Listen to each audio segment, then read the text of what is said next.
Dito sa Vice Presidente, ayan, di ba? Yung mga bribery, may mga tumatayo na mga tao, ang sinasabi nila eto nakatanggap kami ng 25 to 50,000 na nakalagay sa puting sobre. Yun pong pagbabanta sa buhay ng Pangulo, asawa ng Pangulo at ng dating speaker na si Martin Romualdez. Ultimo ho tayo, natunghayan ho natin yun, mga kababayan Di ba? At ito pong impeachment para po sa Vice Presidente natin, lahat po yan may ebidensya, mga bossing. Kaya lang yung kampo ng Vice Presidente lagi pong umiiwas na magpaliwanag. Kaya ang ending, ito pong mga DDS, wala po silang maipukol, maibalik, maibato o maipandepensa man lang para doon sa para diyan sa iniidolo nilang si Sara Duterte na ating Vice Presidente po. Di ba? O ngayon, sandali, nakita ko lang din ito.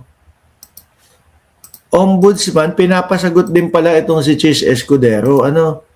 Kasi tahimik si Chis Nakita ko lang mga kababayan. Ombudsman orders Escudero to answer plunder complaint. Kailan lang to? Mayo 21, isang araw lang, kahapon lang yata. No? Ano kaya sagot ni Chis Escudero na dito? Sasagot na naman si Chis Escudero. Ang lahat ng ito po, ang may pakana ay si Martin Romualdez. Ganun, baka ganun na naman ang isagot ni Chis Escudero dito. Anyway, alisin na natin yan. No? Dito tayo kay Respicio ulit. Pero natatakot pa kayo! Natatakot pa kayo! Alright! Maganda yan! Kapag sinabi ko matibag, sagutin ninyo yung damdamin nyo sa kanya. Pwede nyo sabihin, I love you. Parang may tama sa ulo. Parang may tama sa ulo to si Respicio. Or pwede nyo sabihin ng ibang bagay, okay? Lakasan ninyo Hindi yon inciting. Kasi tinatanong ko kayo, sumasagot lang kayo. Freedom of speech yon, di ba? Nagpapaliwanag na si boss. Ito pala yung pamamaraan niya kung paano magpaliwanag. Okay. Alright. Matibag! Alright. Isa pa. Lakasan ninyo Matibag! Tik na yan, may toyo. Sabi ni Geneva Sardena, may toyo. Sabi ni Ralis Carlenga, may amats din pala. Yan Gusto nyo next BBM? Alright, sagutin ninyo ang gusto natin gawin kay BBM.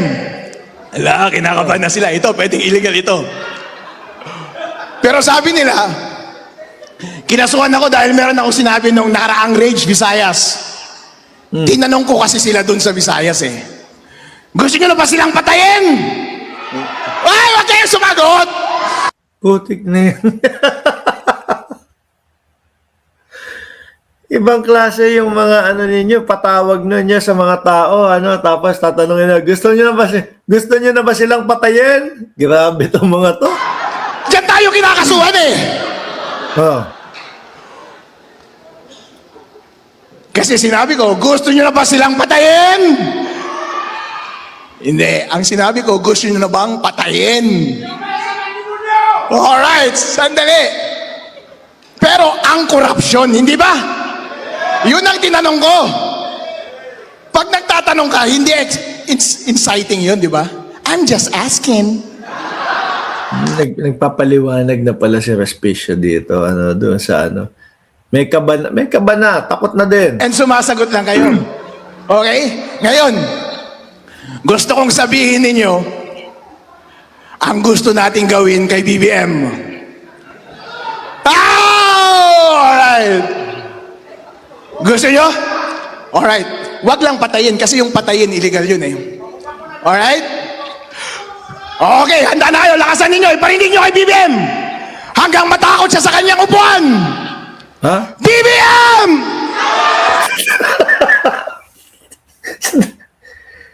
Sandali, hindi ko ako kasi sanay yung video kagaya ng mga nakikita natin sa YouTube, sa Facebook, ano po, yung nakatanga lang yung tao doon. Tapos walang sinasabi habang ipine-play niya yung ibang yung ibang mga video o yung mga videong nakuha sa internet. Ano po, pero dito kay Respicio, maaaliw ka eh. No? Matatawa ka, clown na clown ho ang datingan eh. Alright. Isa pa. BBM! Okay. Alright. Halo-halo. Pwede. Walang kaso yun. Walang kaso yun. Ito, isang tanong ito. Ganito yung mga nila, paralin nila, pawelga nila. Paulit-ulit lang na ganito. Parang wala kang makuhang aral, wala kang makuhang mapulot na kung ano-ano maidudulot na maganda sa buhay mo eh, no? Wala ulit kaso ito. To, Pero gusto kong tanungin sa inyo, ang sagot sa gusto nating gawin sa korupsyon. Pwede Okay. nating sagutin, panatilihin, pwede rin naman nating sabihin patayin. Hoy, nagagalit sa iyo si Ma'am Suzuki, oh. Buwak, sakit sa tenga namin. Alright? Oh, Lakasan ninyo, ha? Anong gusto nyong gawin sa korupsyon sa Pilipinas? Patayin! oh. Miski naman kami, gusto namin mawala ang korupsyon sa Pilipinas eh. Pero sa nakikita natin, lalong-lalo na po dito sa mga hakbang at ginawa ng Pangulong Bongbong Marcos, nakikita naman natin na talagang kinikilusan at gumagalaw ang presidente upang sugpuin po ang korupsyon, mga kababayan. Kaya nga 'di ba, ayan, nagtatag sila ng ng ICI.